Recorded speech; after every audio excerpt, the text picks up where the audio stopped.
Hi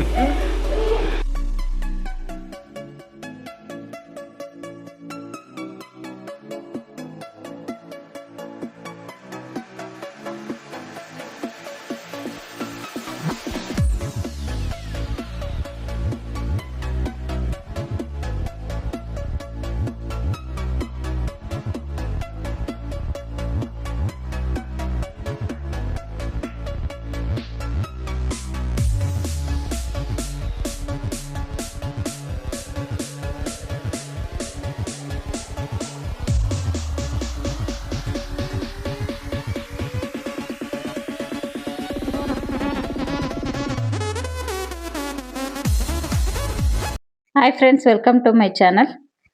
ಇದು ನನ್ನ ಮಗಳು ಊರಿಗೆ ಹೋಗಿದ್ಲು, ಅಕ್ಕರ ಊರಿಗೆ. ಹಾಗಾಗಿ ಒಂದು 12 ಡೇಸ್ ಏನೋ ಆಯ್ತು ಅವಳ ಹೋಗಿ.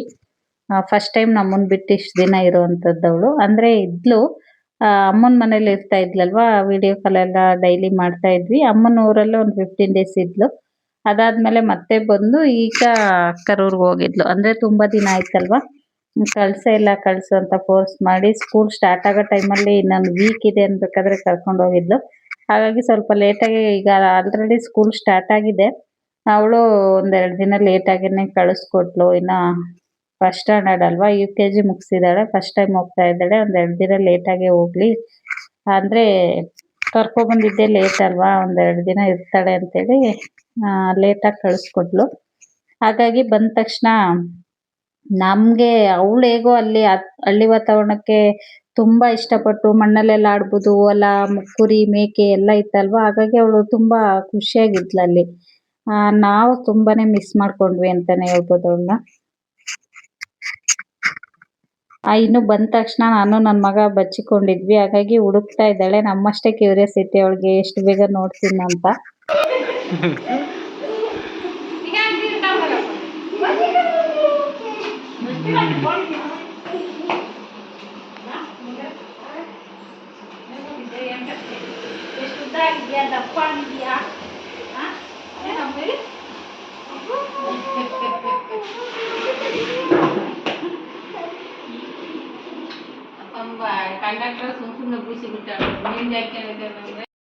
ಇನ್ನು ಅಮ್ಮರು ಬರೋ ಅಷ್ಟರಲ್ಲಿ 4 ಗಂಟೆ ಆಗಿತ್ತು. ಅಮ್ಮ ಮಧ್ಯಾಹ್ನ ಟೈಮ್ ಎಲ್ಲ ಊಟ ಮಾಡೋದಿಲ್ಲ, ಬೆಳಗ್ಗೆ ಮತ್ತೆ ನೈಟ್ ಮಾತ್ರ ಮಾಡ್ತಾರೆ ಅಷ್ಟೇನೆ.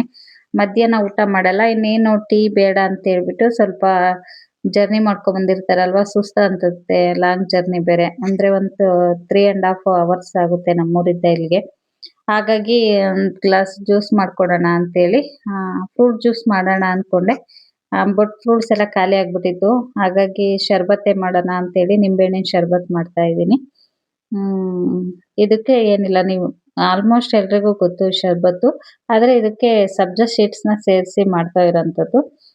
ಇದರಲ್ಲಿ ಇದೊಂದು ಎನರ್ಜಿ ಬೂಸ್ಟ್ ಅಂತಾನೆ ಹೇಳ್ಬೋದು. ನಿಂಬೆಹಣ್ಣು ಅಷ್ಟೇ, ನಿಂಬೆಹಣ್ಣು ಮತ್ತೆ ಸ್ವಲ್ಪ ಏಲಕ್ಕಿ ಪುಡಿ, ಸಕ್ಕರೆ, ಜೊತೆಗೆ 2 ಸ್ಪೂನ್ ಅಷ್ಟು ಸಬ್ಜಾ ಸೀಡ್ಸ್ನ ಸೇರಿಸಿದ್ದೀನಿ. ಸ್ವಲ್ಪ ಇದನ್ನ ಸಬ್ಜಾ ಸೀಡ್ಸ್ನ ಕುಡಿಯೋದ್ರಿಂದ ಸ್ವಲ್ಪ ಸುಸ್ತು ಎಲ್ಲ ಕಡಿಮೆ ಆಗುತ್ತೆ ಅಂತ ಹೇಳ್ಬೋದು. ಸ್ವಲ್ಪ ಎನರ್ಜಿ ಬರುತ್ತೆ, ಎನರ್ಜಿ ಬೂಸ್ಟ್ ಥರ ಕೆಲಸ ಮಾಡುತ್ತೆ. ಹಾಗಾಗಿ ನಾನು ಇದನ್ನ ಹಾಕ್ಬಿಟ್ಟು ಅಮ್ಮಂಗೆ ಒಂದು ಗ್ಲಾಸ್ ಜ್ಯೂಸ್ ಮಾಡಿಕೊಟ್ಟೆ.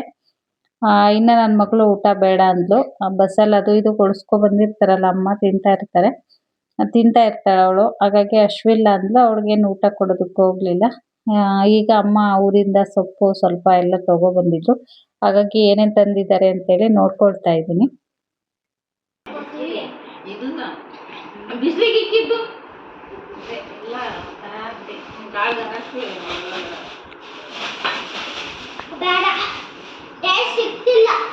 ಕುಡಿ ಈಗ ನಿಹಾಲ್ಗ.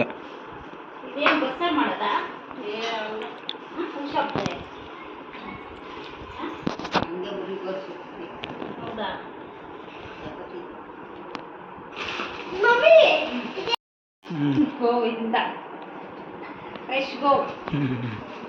2 ಕಡೆ ಹೋಗಿ 3 ಸತಿ ಹೋಗೈತೆ. ಸಣ್ಣ ಇಲ್ವೇ ಇಲ್ಲ, ಪಾಪ ಜನ್ಮಂತ ಕಸ ಮಾರಕ್ಕೆ. ಇದೇನು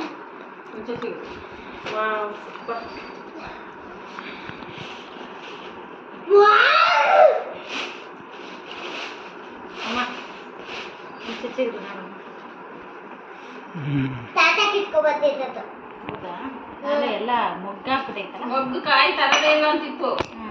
ಹೋಗೋದೇ ಇಲ್ಲ ಅಂತ ಅವ್ಳು ಪ್ರಿಯಾಂಕಾ ಬೇಕಾವಾಗ ಒಂಚೂರು ತಂದು ಕೊಡಂಗಿದ್ರೆ ತಂದು ಕೊಡಕ್ಕೆ ಹೋಗಲ್ಲ ಅಂದ್ರೆ ಇನ್ನೇನು ಮಾಡೋಕ್ಕಾಗಲ್ಲ ನಾವು.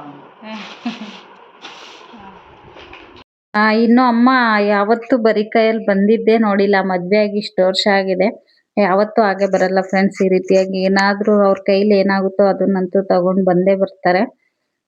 ಎಷ್ಟೊಂದು ಕರ್ಬೇವು, ಅಕ್ಕ ಬೇರೆ ಸ್ವಲ್ಪ ಊರಿಂದ, ಅವಳು ಅಮ್ಮರ ಮನೆ ಹತ್ರನೇ ಇದೆ ಗಿಡ, ಬಟ್ ಅವಳು ಹೊಲ್ದ ಹತ್ರ ಹೋಗಿದ್ದೆ ಅಂತ ಅವಳು ಸ್ವಲ್ಪ ಕರ್ಬೇವು ತಂದಿದ್ಲಂತೆ. ಅದಕ್ಕೆ ಅಮ್ಮ ಕಿತ್ಕೊ ಬಂದಿಲ್ಲ. ಇದು ಅಕ್ಕ ಕೊಟ್ಟು ಕಳ್ಸಿರೋ ಅಂಥದ್ದು ಕರ್ಬೇವಿನ ಸೊಪ್ಪು. ಜೊತೆಗೆ ನುಗ್ಗೆ ಸೊಪ್ಪು ಬೇರೆ ತಗೊಬಂದಿದ್ರಮ್ಮ ಸ್ವಲ್ಪ. ನೋಡಿ ಎಷ್ಟು ಫ್ರೆಶ್ ಆಗಿದೆ ಸೊಪ್ಪು ಅಂತೇಳಿ. ಇಲ್ಲೆಲ್ಲ ಎಲ್ಲದಕ್ಕೂ ಪ್ರತಿಯೊಂದು ತಗೊಳ್ತೀವಿ ಅಂದ್ರೂ ಎಲ್ಲದಕ್ಕೂ ಅಮೌಂಟ್ ಪೇ ಮಾಡಬೇಕು.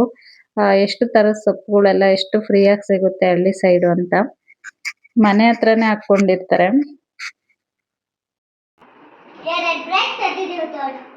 ಹೌದಾ? ಖಾರ ಮಂಡಕ್ಕಿ ಮಮ್ಮ.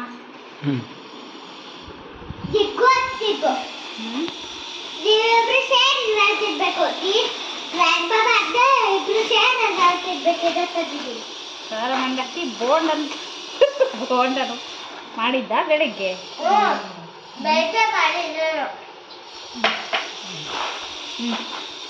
ತಂದಿದ್ದು ಖಾರ.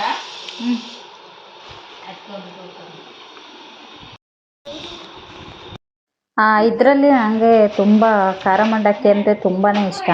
ಅಂದರೆ ಪೂರಿ, ಇವನ್ನ ಕಡಲೆಪುರಿ ತುಂಬ ಇಷ್ಟ ಆಗುತ್ತೆ. ನಾವು ಚಿಕ್ಕವರಿದ್ದಾಗ ವೀಕ್ಲಿ ಒನ್ ಡೇ ಸ್ಯಾಟರ್ಡೆ ಸಂತೆ ಅಂತ ಹೇಳಿ ಮಾಡೋರು. ಅವಾಗೆಲ್ಲ ಮುಂಚೆ ಸಂತೆಗೆ ನಾವು ಹೋಗ್ತಾ ಇದ್ದಿದ್ದು. ಹೋದಾಗ ಈಗ ಇದು ಮಾತ್ರ ಯಾವುದೇ ಕಾರಣಕ್ಕೂ ಮಿಸ್ ಇಲ್ಲ ಫ್ರೆಂಡ್ಸ್. ಖಾರ ಮಂಡಕ್ಕಿ ಒಂದು ವೀಕ್ ತನಕ ವೆಯ್ಟ್ ಮಾಡ್ತಾ ಇದ್ವಿ. ನಮ್ಮಮ್ಮ ತಗೊಬರೋರು. ಅವಾಗ ತಗೊಬಂದು ಸ್ಕೂಲ್ಗೆ ಹೋಗಿ ಬರ್ತಾ ಇದ್ವಲ್ಲ, ಡೈಲಿ ಏನಾದರೂ ಅದ್ರ ಜೊತೆ ಫ್ರೂಟ್ಸ್ ಎಲ್ಲ ತಂದಿರೋರು. ಅಂದರೆ ಚೆನ್ನಾಗೇ ನೋಡ್ಕೊಂಡಿದ್ದಾರೆ. ಒಂದು ವೀಕ್ ಒಂದೇ ಸರಿ ಕೊಡ್ತಾ ಇರಲಿಲ್ಲ. ತಗೊಬಂದಿರೋ ಅಂಥ ತಿಂಡಿನ ಡೈಲಿ ಸ್ವಲ್ಪ ಸಂಜೆ ಟೈಮು ಸ್ಕೂಲಿಂದ ಬಂದಮೇಲೆ ಕೊಡ್ತಾ ಇದ್ರು ಅಮ್ಮ. ಅದೆಲ್ಲ ನೆನಪಾಗುತ್ತೆ. ಅಂದರೆ ಒಂದು ವೀಕ್ ಪೂರ್ತಿ ಬರೋವು ಸಂಜೆ ಫಿಕ್ಸ್ ಇರೋದು. ಹಾಗಾಗಿ ಮೊದಲಿಂದನೂ ನನಗೆ ಪೂರಿ ತುಂಬ ಇಷ್ಟ. ಇದು ಮಂಡಕ್ಕಿ, ಖಾರ ಮಂಡಕ್ಕಿ ಅಂದರೆ ತುಂಬ ಇಷ್ಟ. ಯಾವಾಗಲೂ ಫೋನ್ ಮಾಡಿದಾಗೆಲ್ಲ ಯಾರಾದರೂ ತಿಂತಾ ಇದ್ದಾರೆ ಮಾಡಿದ್ದಾರೆ ಅಂದರೆ ಜಾಸ್ತಿ ಇಷ್ಟಪಡ್ತಾ ಇರ್ತೀನಿ.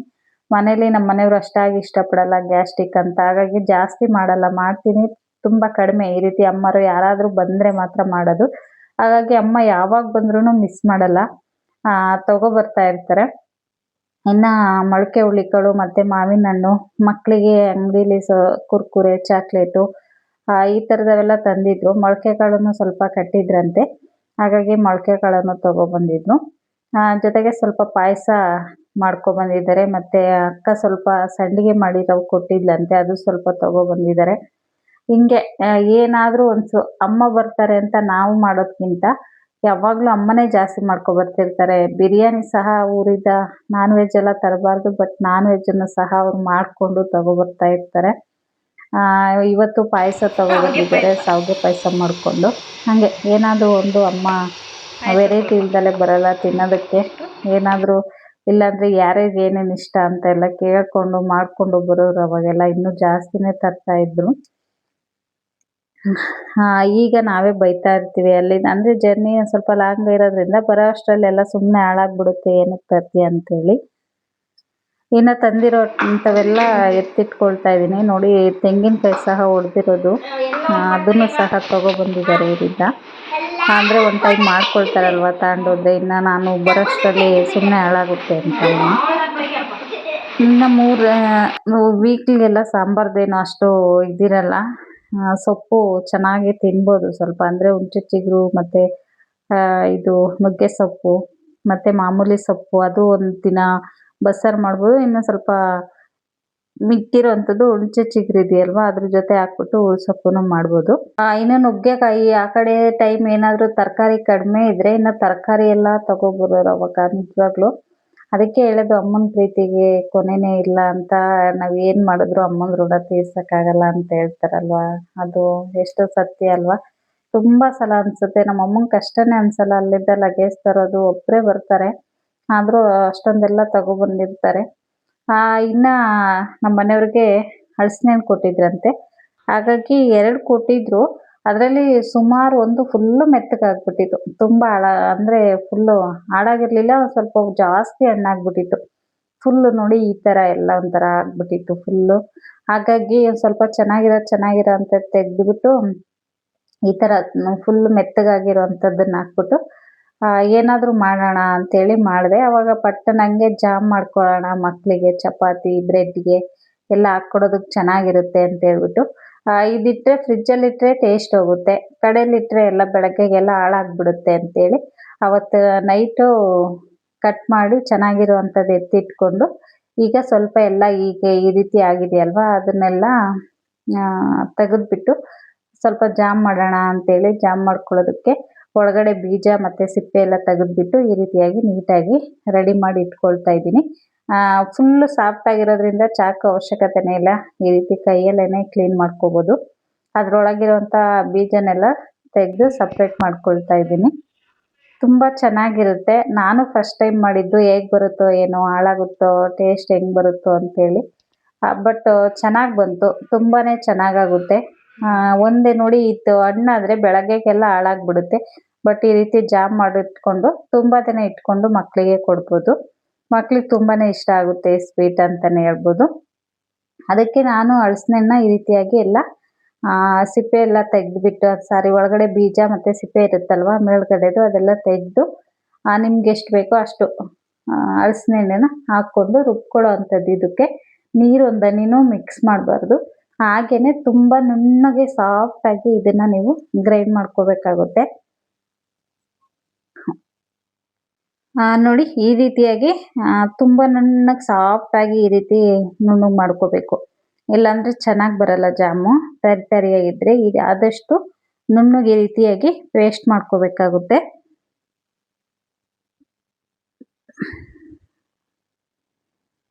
ಈಗ ಬಾಣಲೆನ ಬಿಸಿಗಿಟ್ಟಿದ್ದೆ ಸ್ಟವ್ ಮೇಲೆ.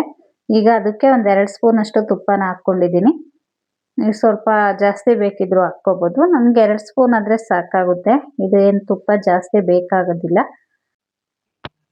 ಈಗ ತುಪ್ಪ ಬಿಸಿ ಆದ ನಂತರ ಈಗ ತೋರಿಸ್ತಾ ಇದ್ದೀನಲ್ಲ, ಈ ಬೌಲಲ್ಲಿ ನಾನು 1 ಕಪ್ನಷ್ಟು ತೊಗೊಂಡಿದ್ದೀನಿ. ಅಂದರೆ ಇಷ್ಟೇ ಪೇಸ್ಟು ಸಿಕ್ಕಿದ್ದು. ಇದನ್ನು ಪೂರ್ತಿಯಾಗಿ ಒಂದು ಬೌಲ್ನಷ್ಟು ಸಿಕ್ತು. ಪೂರ್ತಿಯಾಗಿ ನಾನು ಈಗ ಇದನ್ನು ಹಾಕ್ಕೊಳ್ತಾ ಇದ್ದೀನಿ ಅದಕ್ಕೆ ಬಾಣಲೆಗೆ. ಬಿಸಿ ಆದಮೇಲೆ ಈ ರೀತಿಯಾಗಿ ಹಾಕ್ಕೊಂಡು ಇದನ್ನು ಸ್ವಲ್ಪ ಹಸಿ ಸ್ಮೆಲ್ ಹೋಗಬೇಕು ಹಲಸಿನ ಹಣ್ಣಿಂದು.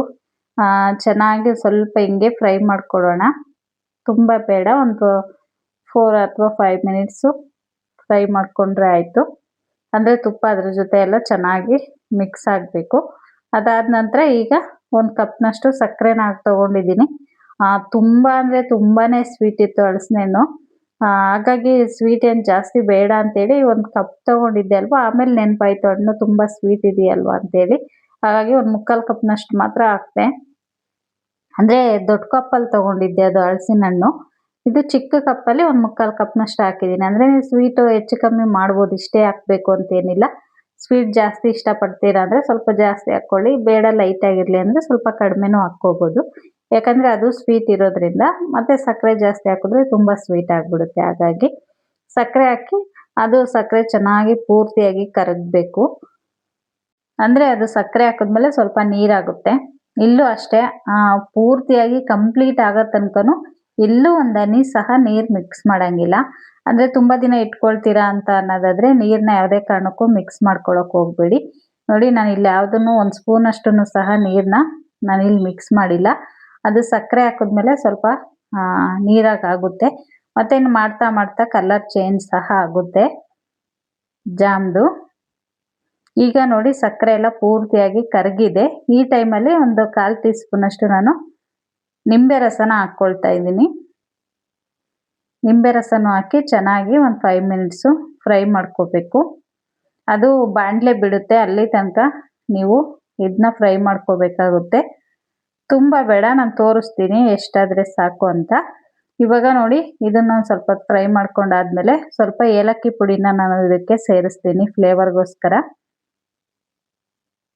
ಇದು ಹಲಸಿನ ಹಣ್ಣಿನ ಫ್ಲೇವರ್ ಇರುತ್ತೆ, ಬಟ್ ನಿಮ್ಗೆ ಬೇಕಂದರೆ ಏಲಕ್ಕಿನ ಸೇರಿಸ್ಕೋಬೋದು, ಬೇಡ ಅಂದರೆ ಬೇಡ. ಯಾಕಂದರೆ ಹಲಸಿನ ಹಣ್ಣಿಂದ ಆಲ್ರೆಡಿ ಎಸೆನ್ಸ್ ಇರೋದ್ರಿಂದ ಆ ಎಸೆನ್ಸ್ ಫ್ಲೇವರೇ ಬರ್ತಾ ಇರುತ್ತೆ. ಹಲಸಿನ ಹಣ್ಣಿಂದ ಆಲ್ರೆಡಿ ಸ್ಮೆಲ್ ಇರುತ್ತೆ, ಮಾಡ್ತಾ ಇದ್ರೇನೆ ಘಮ ಘಮ ಅಂತ ಇತ್ತು. ಬೇಕಂದ್ರೆ ನೀವು ಏಲಕ್ಕಿ ಸೇರಿಸ್ಕೊಳ್ಳಿ, ಬೇಡ ಅಂದ್ರೆ ಹಲಸಿನ ಹಣ್ಣೆ ಸಾಕಾಗುತ್ತೆ ನೋಡಿ. ಈಗ ಪೂರ್ತಿಯಾಗಿ ಕ್ವಾಂಟಿಟಿನೂ ಸ್ವಲ್ಪ ಕಡಿಮೆ ಆಗಿದೆ, ಕಲರೂ ಸಹ ಚೇಂಜ್ ಆಗಿದೆ. ಈ ಟೈಮಲ್ಲಿ ನಾನು ಯಾವ ರೀತಿಯಾಗಿ ಆಗಿದೆಯಾ ಇಲ್ವಾ ಅಂತ ಚೆಕ್ ಮಾಡೋದು ಅಂತೇಳಿ ಹೇಳ್ಕೊಡ್ತಾ ಇದ್ದೀನಿ. ಈಗ ಒಂದು ಬೌಲಲ್ಲಿ ಈ ರೀತಿ ನೀರು ಹಾಕ್ಕೊಂಡು ಹಾಕಿದ ತಕ್ಷಣ ಅದು ಕೆಳಗಡೆ ಕುತ್ಕೋಬೇಕು, ತೇಲ್ಬಾರ್ದು, ಮತ್ತೆ ನೀರಲ್ಲೆಲ್ಲ ಮಿಕ್ಸ್ ಆಗಬಾರ್ದು. ಈ ರೀತಿಯಾಗಿ ಉಂಡೆ ಆಗಬೇಕು ನೋಡಿ. ಕೈಗೂ ಮೆತ್ಕೊಳ್ತಾ ಇಲ್ಲ, ಏನಿಲ್ಲ, ಪರ್ಫೆಕ್ಟಾಗಿ ಜಾಮ್ ರೆಡಿ ಆಗಿದೆ. ಇಷ್ಟಾದರೆ ಸಾಕು ಫ್ರೆಂಡ್ಸ್, ಜಾಮ್ ರೆಡಿ ಆಯಿತು. ಇದನ್ನ ಪೂರ್ತಿಯಾಗಿ ತಣ್ಣಗಾಗೋದಕ್ಕೆ ಬಿಡಬೇಕು. ತಣ್ಣಗಾದ ನಂತರ ನೀವು ಒಂದು ಗಾಜಿನ ಬಾಟ್ಲಿಗೆ ಹಾಕಿ ಇಟ್ಕೋಬೋದು ನೋಡಿ. ಈಗ ಪೂರ್ತಿಯಾಗಿ ತಣ್ಣಗಾಗಿದೆ. ಈಗ ನಾನು ಇದನ್ನ ಮುಂಚೆ ಹೇಳ್ದಂಗೆ ನೀವು ಹಾಗೆ ಸಹ ತಿನ್ಬೋದು ಹಲ್ವಾ ಥರ, ಅಥವಾ ಇದನ್ನ ಸ್ವಲ್ಪ ಚಪಾತಿಗೆ ತಿನ್ಬೋದು, ಮತ್ತೆ ಬನ್ಗೆ, ಬ್ರೆಡ್ಗೆಲ್ಲ ಹಾಕ್ಕೊಂಡು ತಿನ್ಬೋದು. ಮಕ್ಕಳಿಗೂ ಅಷ್ಟೇ, ನೋಡೋದಕ್ಕೂ ಕಲರ್ಫುಲ್ಲಾಗಿ ಕಾಣುತ್ತೆ. ತುಂಬ ಅಂದರೆ ತುಂಬಾ ಚೆನ್ನಾಗಿರುತ್ತೆ ಫ್ರೆಂಡ್ಸ್. ನಿಜವಾಗ್ಲೂ ಏನಾದರೂ ಹಲಸಿನ ಹಣ್ಣಿತ್ತು ಜಾಸ್ತಿ ಮನೇಲಿ ಅಂತಂದರೆ ಈ ರೀತಿ ಎಲ್ಲ ನೀವು ಮಾಡಿ ಎತ್ತಿಟ್ಕೋಬೋದು. ಇದಾಗಿತ್ತು ಇವತ್ತಿನ ವಿಡಿಯೋ. ಈ ವಿಡಿಯೋ ಏನಾದರೂ ನಿಮ್ಗೆ ಇಷ್ಟ ಆಗಿದ್ರೆ ಪ್ಲೀಸ್ ಲೈಕ್ ಮಾಡಿ, ಕಮೆಂಟ್ ಮಾಡಿ, ಹಾಗೆ ಶೇರ್ ಮಾಡಿ. ಇನ್ನೂ ಯಾರೆಲ್ಲ ನನ್ನ ಚಾನಲ್ನ ಸಬ್ಸ್ಕ್ರೈಬ್ ಮಾಡ್ಕೊಳ್ದೆ ನೋಡ್ತಾ ಇದ್ದೀರಾ, ಪ್ಲೀಸ್ ಸಬ್ಸ್ಕ್ರೈಬ್ ಮಾಡ್ಕೊಂಡು ನೋಡಿ ಫ್ರೆಂಡ್ಸ್, ಹಾಗೆ ಸಪೋರ್ಟ್ ಮಾಡಿ ಅಂತ ಹೇಳ್ತಾ ಈ ವಿಡಿಯೋನ ಇಲ್ಲಿಗೆ ಎಂಡ್ ಮಾಡ್ತಾ ಇದ್ದೀನಿ. ಮತ್ತೆ ಸಿಗ್ತೀನಿ ನೆಕ್ಸ್ಟ್ ವಿಡಿಯೋದಲ್ಲಿ. ಅಲ್ಲಿ ತನಕ ವಿಡಿಯೋ ನೋಡಿದ ನಿಮ್ಮೆಲ್ರಿಗೂ ಧನ್ಯವಾದಗಳು.